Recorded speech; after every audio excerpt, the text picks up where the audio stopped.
സ്ത്രീകളുടെ സൗജന്യ ബസ് യാത്ര KSRTC ഓർഡിനറി ബസ്സുകളിൽ മാത്രമായി പരിമിതപ്പെടുത്തും. ഈ മാസം 15 മുതൽ പദ്ധതി പ്രാബല്യത്തിൽ കൊണ്ടുവരാനാണ് സർക്കാർ തീരുമാനം. UDFന്റെ പ്രധാന തെരഞ്ഞെടുപ്പ് വാഗ്ദാനമായിരുന്നു സ്ത്രീകളുടെ സൗജന്യ KSRTC ബസ് യാത്ര. ആദ്യ മന്ത്രിസഭാ യോഗത്തിൽ തന്നെ ജൂൺ 15 മുതൽ ആനുകൂല്യം പ്രാബല്യത്തിൽ കൊണ്ടുവരാൻ സർക്കാർ തീരുമാനമെടുക്കുകയും ചെയ്തു. എന്നാൽ ഏത് രീതിയിൽ നടപ്പാക്കുമെന്നതിൽ ആശയക്കുഴപ്പമുണ്ടായിരുന്നു. മുൻപ് യാത്രക്കാരുടെ കണക്കെടുത്തപ്പോൾ 50% സ്ത്രീ യാത്രക്കാരാണെന്ന് വ്യക്തമായിരുന്നു.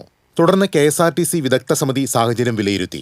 ഫാസ്റ്റ് പാസഞ്ചർ മുതലുള്ള ഉയർന്ന ശ്രേണിയിലുള്ള ബസ്സുകളിൽ സൗജന്യയാത്ര നടപ്പിലാക്കുന്നത് പ്രായോഗികമല്ലെന്നാണ് സമിതിയുടെ റിപ്പോർട്ട്. റിസർവേഷൻ സൗകര്യമുള്ള ബസ്സുകളിൽ സൗജന്യയാത്ര അനുവദിക്കുന്നത് സർവീസ് രംഗത്ത് പ്രതിസന്ധിയുണ്ടാക്കും. അതിനാൽ ഓർഡിനറി ബസ്സുകളിൽ മാത്രം ആനുകൂല്യം നൽകിയാൽ മതിയെന്നാണ് ശുപാർശ. പദ്ധതി നടപ്പിലാക്കുന്നതിലൂടെ KSRTCക്കുണ്ടാകുന്ന നഷ്ടം സർക്കാർ നികത്തും. ഇതിനായി പ്രതിമാസം 90 മുതൽ 100 കോടി രൂപ വരെ അധികമായി കണ്ടെത്തേണ്ടി വരുമെന്നാണ് കണക്ക്. നിലവിൽ ശമ്പളത്തിനും പെൻഷനുമായി 80 കോടി രൂപ സർക്കാർ KSRTCക്ക് പ്രതിമാസം നൽകുന്നുണ്ട്.